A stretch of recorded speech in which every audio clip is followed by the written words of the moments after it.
Welcome back to Season 5 of The Rock Movers, the podcast for empowered women who are navigating life's biggest transitions, challenges, and moving life's biggest rocks. I'm your host, Karen Gray, and I can't wait for us to get started with today's guest and episode. Are you ready? Let's move some rocks.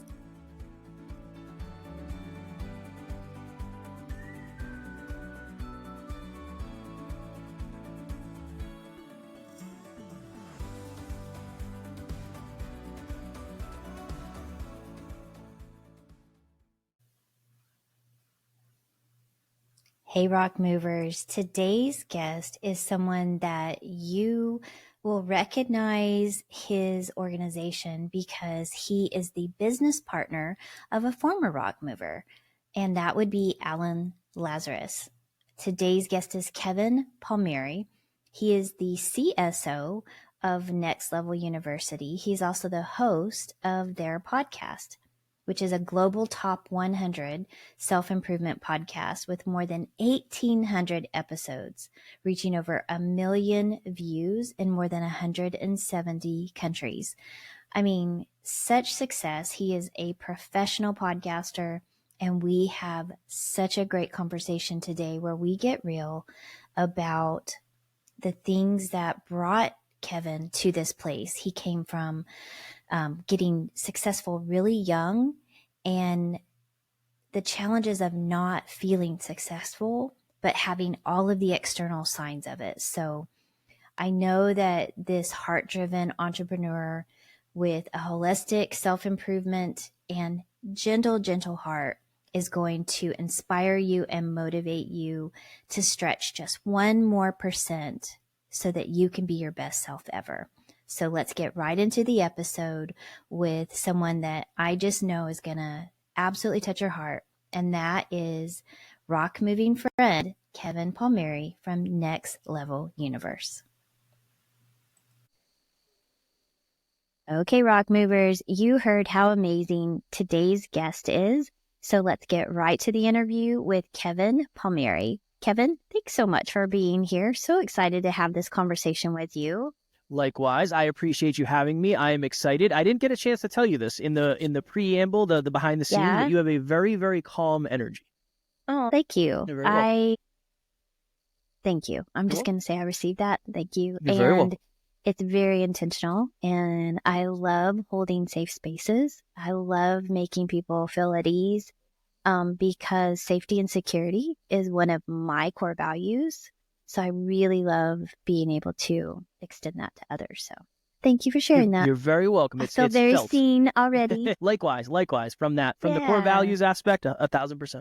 Oh gosh. So let's dive right into today's topic, and we can go totally off topic if you want, because you have such an amazing story and you have a link to another rock moving conversation that we had with our guest, Alan. And so remind me Alan's last name. I just totally Lazarus. Okay. But his dad's name was different. And so we went to his dad's name on the show. That's what tripped him up when we were talking. So, okay, I'm going to go back to that. And anyway, yeah, we had such a great conversation. So I know you guys are doing some amazing things over at Next Level Universe, Next Level University. Here's the website. We're going to start it off. So nextleveluniverse.com. You also have a podcast where Next Level University is just really this amazing ecosystem that you guys have created. So how did you get there? What was the first rock? And take us through that. Yeah, mostly pain and suffering is how we got there, if I'm being honest. Yeah, those are the rocks, aren't they? That's a big piece of it. It's always interesting because I believe one of the most common misconceptions is people see where somebody is today and they assume they've been there forever, and they see where they are today and they assume that's where they're going to be stuck forever. And I am not an entrepreneur by trade. I am not a natural entrepreneur. I never thought I was going to be a business owner. All of this is very much a surprise to me, a pleasant surprise, but a surprise nonetheless. Okay. real quick, I was raised by my mom and my grandmother. Didn't know my dad. I didn't meet my dad until I was 27.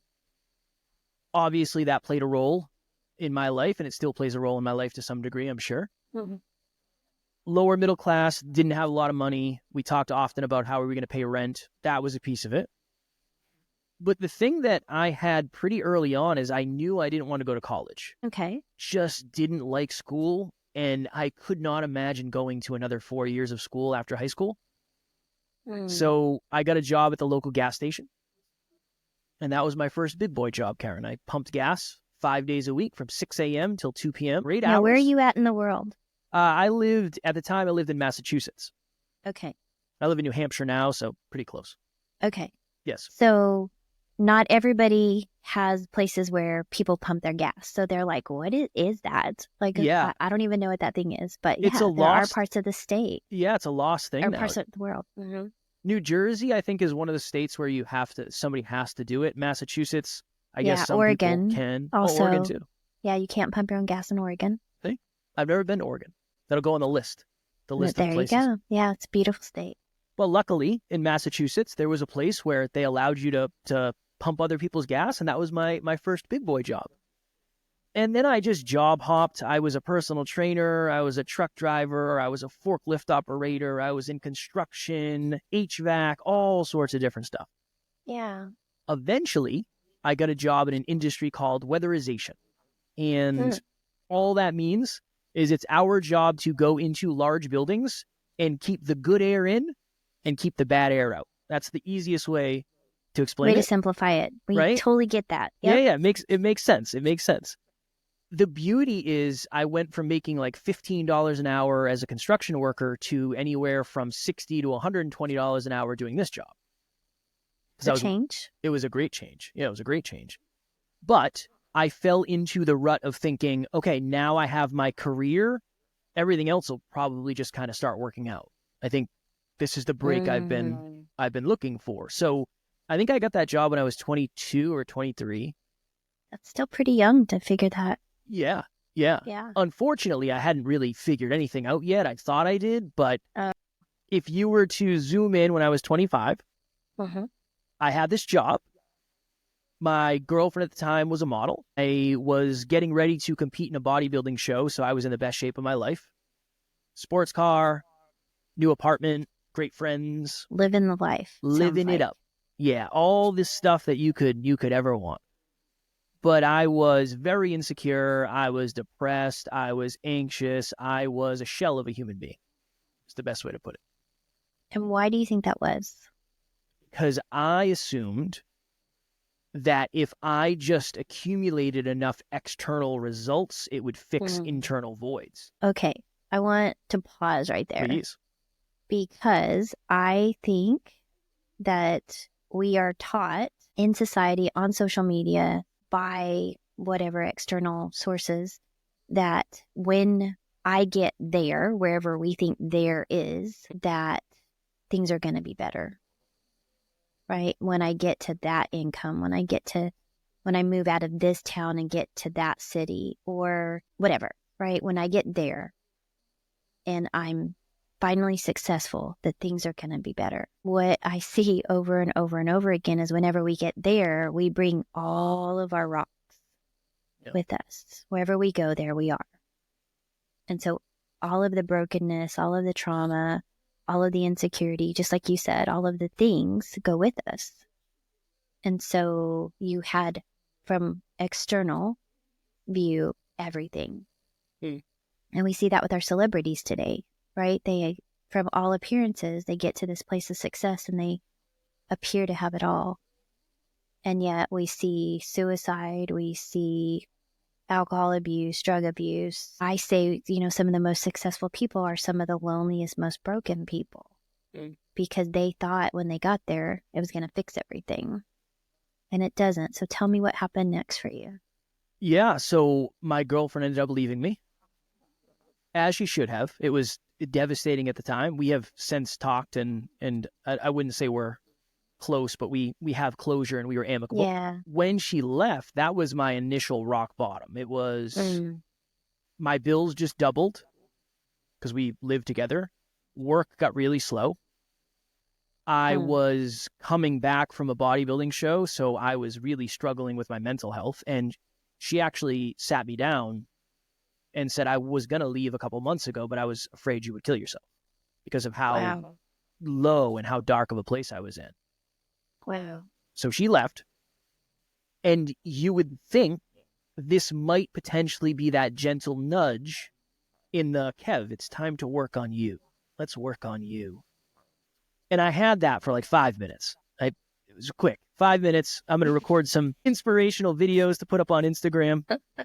I remember I put one up. It was, I never lose, I always learn, or something like that. It's like, okay, that looks cool on Instagram. We'll do that. But I remember going to bed alone, being all alone, super lonely. And I remember saying, this is the year that I'm going to make the most money I've ever made my entire life, because I think I just haven't made enough yet. I need to make more. So the next year started. I got a promotion at my company. It's all working. It's all aligning like I wanted it to. Yeah. And then I proceeded to spend the next 10 months living on the road, because all of our contracts were in other states up and down the East Coast of the U.S. Get to the end of the year, open up the final pay stub. I made $100,000 at 26 with no college degree, which genuinely was a dream come true. But I had another one of those moments where I realized that for most of my life, and especially that prior year, I had lived unconsciously. I don't know why I'm doing any of the things I'm doing. I am just chasing things that I think are going to bring me stuff that they never do. Yeah. Wow. That was a very heavy realization. And the opposite of unconscious is hyperconscious. Yeah. So you flipped. So I flipped and I started a podcast, as any young man would do in 2017. I started a podcast called the Hyperconscious Podcast, and it became my goal to know as much as humanly possible about myself, so I never fell into that rut again. Okay. That became the mission. Fell in love with podcasting. As I'm falling out of love with my job, I've already reached the pinnacle of what I'm going to achieve, but I know that's not the result that I actually desire. But as you know, Karen, in the beginning, there's not exactly a line of people out the door saying, this podcast idea is great. How much money do you need to do this full time? What would be a good round amount for you? Yeah. It wasn't happening. They weren't waiting? Like, what the heck? Unfortunately not. No, I wish they were. Wow. Would have made the story a lot better, for sure, if they were. It would have made it so much more unbelievable. How about that one? It would have been easier too, I'm sure. But yeah, nobody was waiting. So I had to keep going to this job. And for me, going to this job involved packing a suitcase and essentially living in a hotel Sunday, Monday, Tuesday, Wednesday, Thursday, Friday, and then being home for 1 day a week just on repeat. That essentially was my life. Living out of a suitcase? Living out of a suitcase, yeah. So I started calling out of work. I started leaving the job site early, showing up late, all that happy jazz. I went from being a very good employee to a not so good employee pretty quick. And that eventually led to me sitting on the edge of a bed contemplating suicide, because I just felt so stuck. I felt so trapped. I think the best way to explain it is, for most of my life, I did not think I was going to be successful. I am now playing with house money, and I am more successful than I ever thought I was going to be. And I cannot imagine a world where I leave this job and somehow accumulate more success than this. I cannot imagine that ever happening. So in my mind, if I just take my life, I will take all my problems with me. And here I am sitting on the edge of a hotel bed 6 hours away from anybody who cares about me, just going through it. Luckily, reached out to Alan. And at the time, Alan was a really good friend of mine. He was actually the first guest on the Hyperconscious podcast. So it kind of goes full circle. And he gave me some really good advice that day. He said, Kev, over the last couple of years, your awareness, hyperconscious, has changed a ton, but your environments have remained the same. I think it's time for you to change your environment. So that became the permission and the belief and the awareness that I needed that day to make a different decision. And then it also became kind of a light at the end of the tunnel. So I ended up leaving that job 2 or 3 months later. And then him and I partnered up. And then I've been doing this podcasting thing full time with him since 2018. So that's kind of, and then it got worse somehow. When I left my job, everything got harder, which I'm happy to dive into. But that's kind of how we got into where we're at. And it's been a heck of a learning experience for sure. Yeah. So what would you say? I mean, obviously starting a podcast it's simple, but it's not easy. Mm. We can make it as difficult as we choose to. But what has been the greatest lesson through all of this that you believe is that defining rock that you've moved out of the bag and now you're using to help other people? I would say that just admitting my insecurity, How so? In what way? admitting them to myself, admitting them to others, and then just admitting them publicly. Okay. And how is that helping others, or how are you helping others do the same? I feel like when somebody says something that's on their mind, that's on your mind, you immediately connect more with that person, and everything that they did becomes a little bit more possible. Yeah.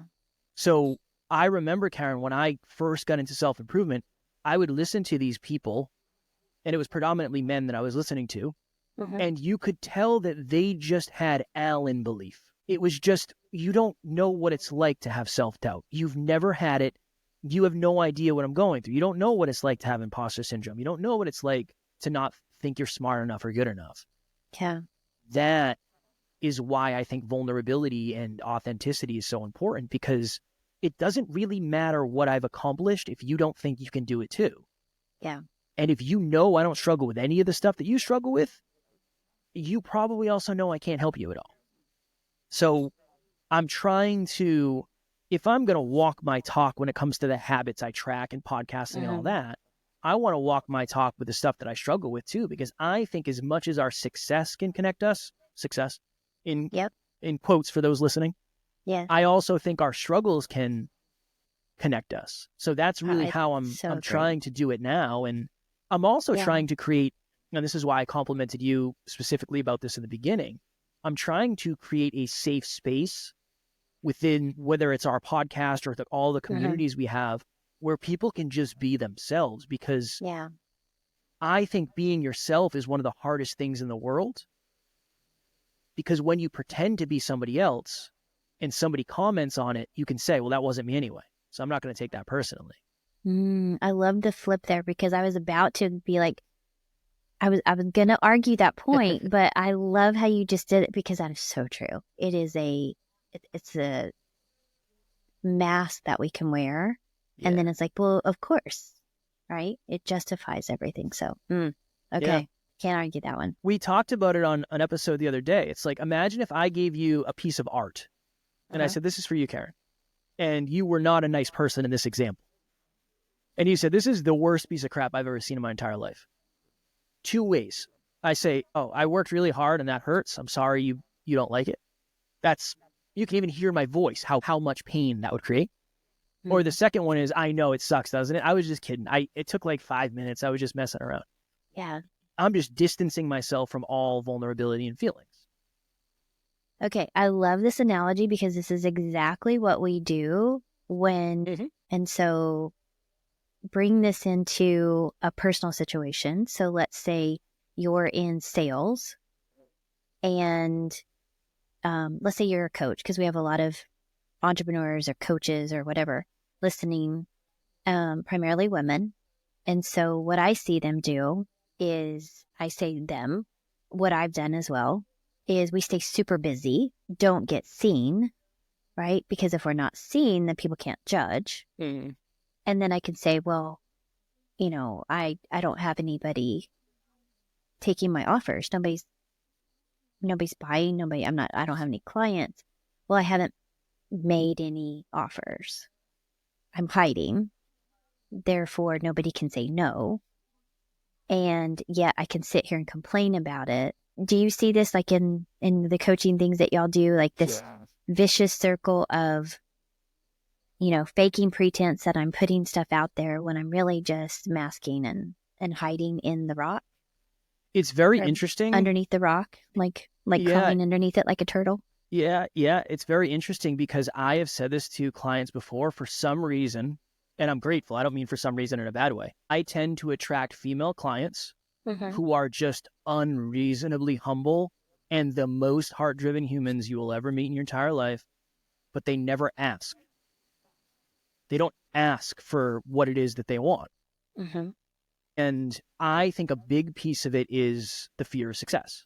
So very much what you're talking about. It's unfortunately the most humble, heart-driven humans are often the ones that are taken advantage of. And they don't ever want to be the type of person that comes across as trying to take advantage of somebody else. And that becomes this vicious cycle of you're not going to be able to win and then do good because it becomes this cycle. So I've said this many times. Oftentimes, all I'm doing with clients is I'm getting them to ask for what they actually are deserving of.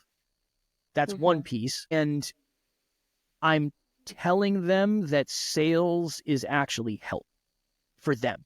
Just take the SALES or sale and then just change that with HELP. And that's all you're doing. And you deserve to get paid for it. But I thought it was all about fear of failure. I thought everybody had a fear of failure or you were successful. Ellen revealed to me that there are some people that have the fear of success. And I never knew that was a thing until 5 years ago. Yeah.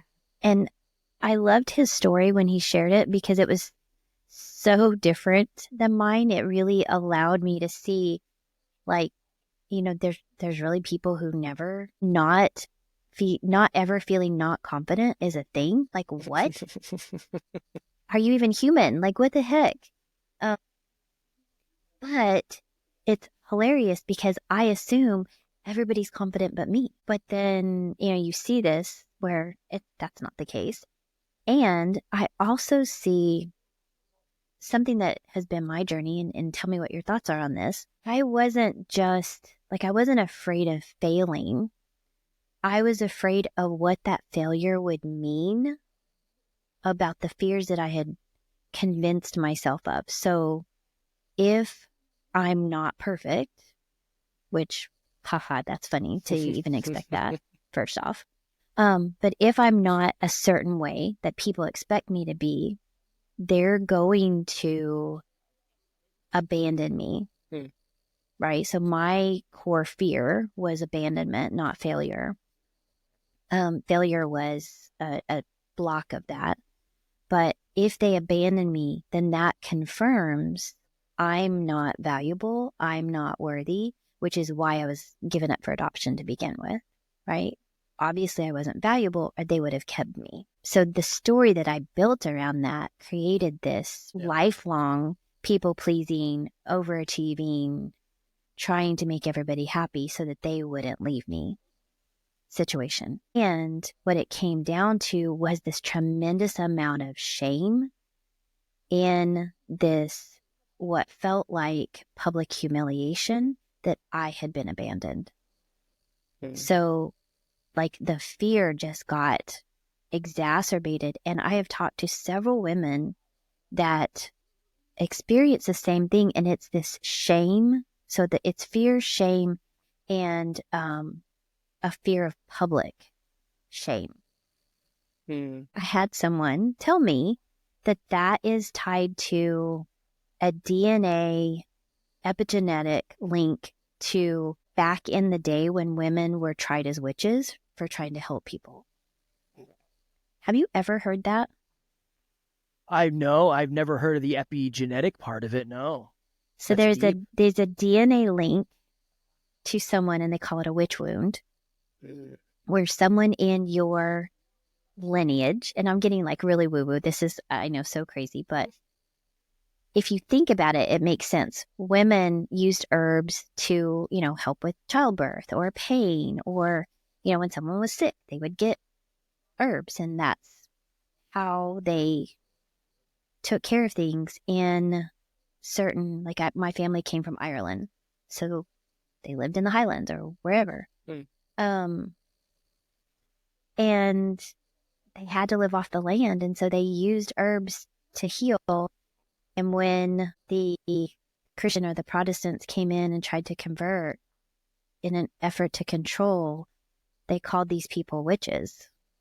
And so they would be accused of witchcraft when they were just like naturist or whatever. Anyway, so there's this lineage of being like burned at the stake. There's fear of being burned and shamed at publicly. Yeah. And when I heard that, I was like, oh my gosh, that doesn't make any sense, yet it makes so much sense at the same time. This fear of being brought out into the public, there is a point to my rambling. The fear of being brought out in public and humiliated and having your shame for everyone to see. And when I heard that, it like shined a spotlight on my shame, which was, you know, being given up and abandoned and adopted. And when you bring something into the light and you talk about it, it's like you take away the power that it has over you.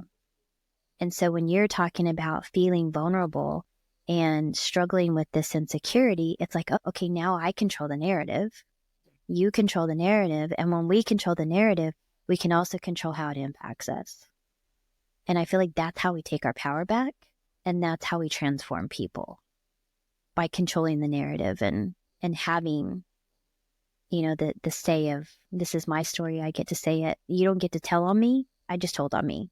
So nana, nana, boo, boo, one. So in that scenario, I love that you get to be that vulnerable person. I was just on a podcast and he was like, when is vulnerability ever bad? And I said, you know, I don't want my surgeon or my pilot on, you know, American Airlines to come in and go, you know, I'm having a really bad day and I'm feeling very depressed and a little like self-deprecating and suicidal. You're driving the plane. I don't want to hear your vulnerabilities in that moment, or you're about to operate on me. I don't want to hear your vulnerabilities. But as a coach, as someone that's, you know, talking to me in this level, it's really critically important. Yeah. So I think it's those people, like the pilots and the people who are leading the charge, our nation, or, you know, a company, like your employees probably need to see strength and vulnerability, but they need to know you're in control. They need to know you got them. They're safe. And so how do we, in this space, do both for people? One other place I would say vulnerability is dangerous is when it's still an open wound, not a scab. So true. Right? Yeah, thanks for bringing that up. That's so true. If you haven't done the healing, if you're not healed, then it's perpetuating. Yeah. It's almost not vulnerability. It's almost you're just digging more at that point. It's a very challenging question because our team, we're very strange in the way we lead our team. The majority of our team are women. Okay. And I cannot, if you said, Kev, I'll give you $1 million if you can give me the exact number of how many times you have cried on a team call, I'd ballpark it at 12. I'm just throwing a number out there. Ellen, probably the same amount. Another member of the team, at least 12. There are tears that fly on every one of these pretty much. And I think the best way that I could speak on it is sometimes telling the truth, whether the truth is powerful or the truth is terrible or it's empowering or it's disempowering. I think telling the truth is vulnerable because it shows, look, sometimes vulnerability is me saying, Karen, I don't want to tell you this. This is not what I want to tell you.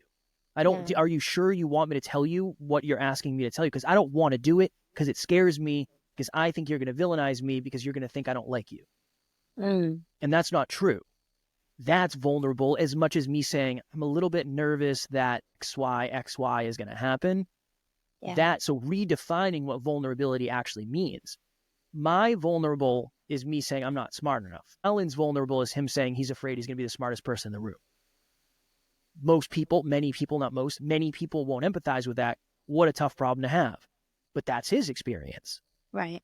So if anything, it's still valid. Like, let's not negate that because it's still his lived experience. And I think that's the thing that, sorry to interrupt, but I think that's the thing that makes what's happening on social media and in our politics right now so polarizing is we invalidate other people's experiences because they're different, they're opposing.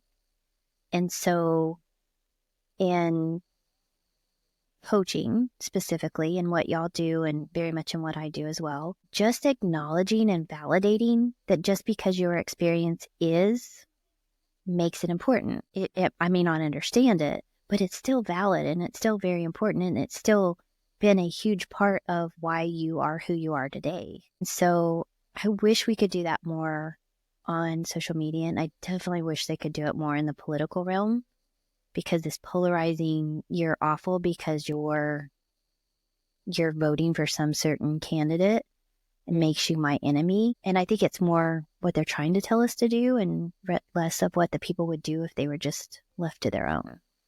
Yeah, social media is I think it makes everything super strange, because most of it now has become about significance. And attention is significant. So right. I think many humans, again, I'll stop saying most, I don't want a blanket statement. Many humans are significance driven. And social media is a very easily accessible way to gain significance. Yeah. And an easy way to measure significance, right? Yeah. If you've got the followers, okay, there's the proof. 100%. Or the expectation, right? You might hear, okay, Kevin has a podcast that's successful in this amount of dollars and this amount of listens. He must feel X significance. Maybe. It might be more.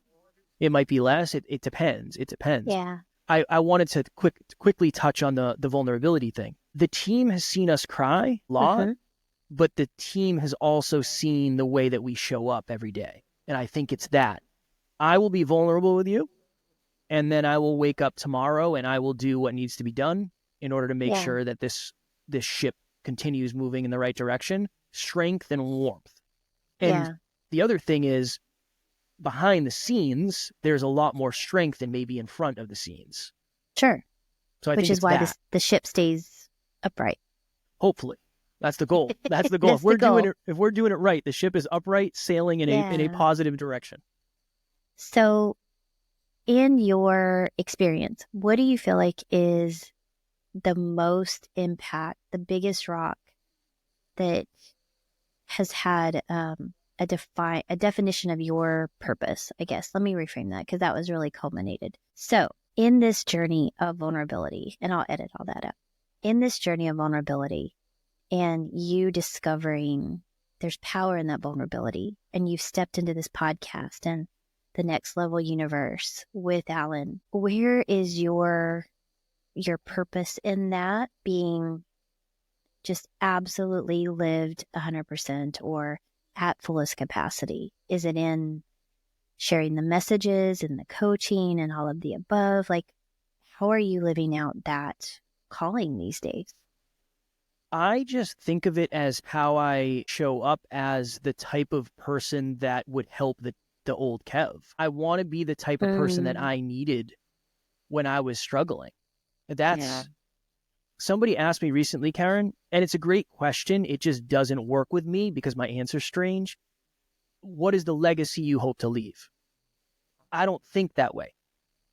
Most of your audience has never heard of me. This is the first time you and I have the pleasure of meeting face to face. My legacy is however much time you and I have together. And you and I, after that, may never speak again. I hope that's not the case, but it may happen. And your audience may never hear from me again. I have whatever time you and I have together today to do my thing, to be the type of person that I needed when I was at my lowest point. And then I go to my next meeting and I do the same thing. And if I do that every single day for the rest of my life, not just on interviews, but at the supermarket, at the restaurant, at the gym, with my family, then I am living directly in alignment with what I believe my purpose is. And I think I can have the impact that I want to have based on that. So wouldn't that also then equate to that's your legacy? Yeah, but it's almost like the macro legacy is made up of a bunch of micro legacies. Yes. So I would say yes. Yeah. So it could be yes and. Yes and. Right? I love living in the land of yes and. I grew up living in the land of but. Like, I want to do that, but I can't. I want to have that car, but I don't have the money. Right? So now, and my kids say it now, my husband says it now. Okay, yes, and this, because, how can I have that car? How can I have this legacy? How can I serve the Kev that needed me back then and the Kev that's going to need me in 5 years? The Kev that needs me today. How can I live in that? Hearing what you've shared, I feel like that's a no-brainer. You're doing that. I appreciate it. By the conversations and how you're showing up here. So for my listeners that don't know you, what is the one thing you would like to be known for beyond being that person, that the people behind you that are walking on these rocks that you've taken out of your bag and laid down on the ground, and they're following your path, and all the breadcrumbs that you're leaving, they're being impacted. But what are they going to know you for? I want them to know me for doing the right thing, even when it's hard, doing the thing that's best for them. Being safe, I think, is, protecting them, even though at times I will have to give them a truth that probably seems like I'm not trying to protect them, but I am. It's the dichotomy of those things. I've always been very protective of the people I care about. Always, always, always. Our community, if you're going to come at somebody, it better be me. It better not be a member of the community. You can come at me. Don't please leave the community alone. That's just the way I'm wired. And especially with a community that has a lot of women in it that have been taken advantage of by men. That's not going to happen. That will not happen in our community. I refuse. So there's like that's like the vulnerable but strong side, is like I get very angry thinking about that, but it's all from a place of love, and I just don't want to see that happen to anybody, right? Yeah. So sounds like you have a really hard justice line. Yep. Yeah, I can really relate to that. I am definitely an advocate for those who can't defend themselves. That came, I think, from many things in my life. One, having a special needs son, seeing the vulnerable of our society, the most vulnerable, and not having a voice, or, being taken advantage of. And then having a son who, my oldest son is in a drug addiction, in and out of drug addiction recovery. And so just seeing those vulnerable in our population being misled and just stuff like that's happened, I just have a really hard justice line and vulnerability. I don't know. I can relate to that so much. Let me just leave it there. But okay. So also, when you said that, I remember something that Alan said on his podcast interview with me, that I don't remember exactly how he put it, but when you said that you were like this really protective, that's exactly who I expected you to show up as, because that was the message that he gave me on who you were to him. Like, you were this, I don't want to call it a watchdog, but like you were the one that he always knew would have his back and the community's back. Like, you were that protector of the brand. And so that's exactly how I expected you to show up. And I love that you said that was important to you, because that's who your community sees you as. That means more to me than probably anything else, honestly. And it's been it's hard. It's hard. Alan, I don't know if I've ever met a human being who's tried to help as many people as Alan has, including myself. He's just more capable than I am. That's just the truth. Who has been villainized more than he has. It's this weird thing. That's why the empathy is so important, because I think people assume tall, blonde hair, blue-eyed, great college degree, made a lot of money, must have it all. Well, that's not the truth. And I think I just know behind the scenes. I think, and you're a coach, you understand, when you are given the responsibility to see behind the scenes into so many people's lives, you see all of the amazing stuff, and you see a lot of the dark stuff that nobody else gets to see. And then you start to, the naivete goes away quickly when you realize how heavy life is. And that's just, now I know. And once you know, you don't put it back in the box. You can't unknow. Yeah. Yeah, you can't unknow it. And I think one of the things that's been so eye-opening because I have been very fortunate to see behind the scenes of some of my, they say don't meet your heroes for a reason, because oftentimes you have expectations and they're human. And so you get to see the human side of them. Their humanity is often very underwhelming and really disappointing. But then it's like, oh, okay, let's normalize what a hero really is.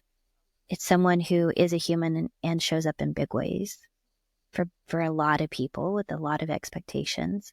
But I've also been just so pleasantly surprised when the people you think are integrous, you think that they're just doing the right thing, and you get behind the scenes and you get to see them doing that when they think no one else is watching, right? And you see them do the right things that cost them big because they're doing the right thing.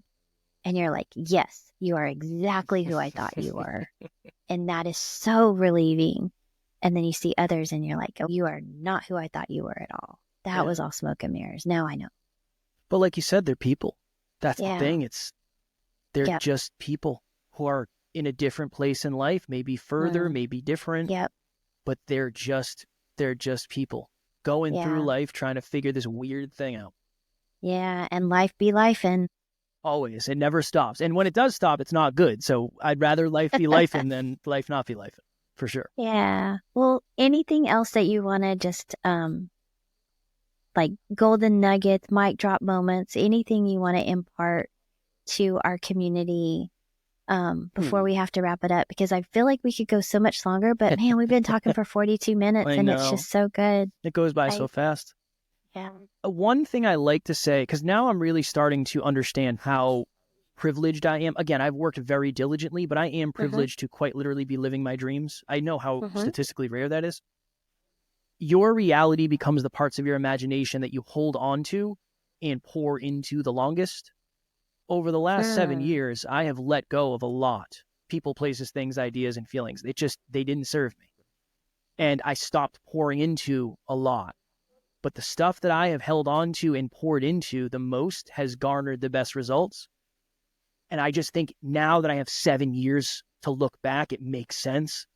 Yeah. But on the day-to-day, it might not seem like it makes sense at all. But eventually, hopefully, you do it long enough where you can look back and you start to see the pattern. So that's probably what I would leave the wonderful audience with. Wow. That definitely was a golden nugget. And like you said that, and I'm like, I feel that so deeply. Because when you're knee deep or eyeball deep sometimes, in the middle, you can't see the impact. It's only when you're looking at it from, perspective view, looking back, or, really 30,000 foot, you could see the impact that you're making and the difference that it made, and how those little decisions, and this has been my entire life. Like, you make one decision and it sends you a totally different direction. It's like a fork in the road and you don't even realize it at the time. But that one decision sent you on a completely different trajectory. I almost couldn't say that. Sends you on a different path and can change the end results. Like, they say if you're leaving from, I'm sure you've heard this, if you're leaving from Atlanta and the pilot is off by 1 degree, it's the difference of landing in like Florida or New York by 1 degree difference because of the rotation of the earth and like all the things that happen. So just one thing different every day can make such a difference in the long run. Yeah. Thank you for sharing that, because that just reminded me of that. And I'm sure our listeners are feeling it too right now. Like, that is exactly what I need to hear, because you get kind of bogged down in the muck and the mire of the daily. And we all need to be reminded just that one thing. Just keep going. 100%. Yeah, little by little. So, that's it. Little by little. Direction's more important than speed. Yes. So, okay. So we know that we can find you over on nextleveluniverse.com. And you host the Next Level University podcast. Where else can our lovely people find you? It's going to be in the show notes, but if they're walking, driving, and they want to follow you somewhere else, what's the best way to connect with you? The best way to connect is probably Instagram. My handle is at NeverQuitKid. And since you mentioned you have a lot of coaches that listen, I don't know if these coaches are podcasters, but I have a podcast called Podcast Growth University also that is all about how to succeed as a podcaster. I love it. So I like talking about podcasting. So that's another free resource for everybody. I love that. So we're going to capture all that.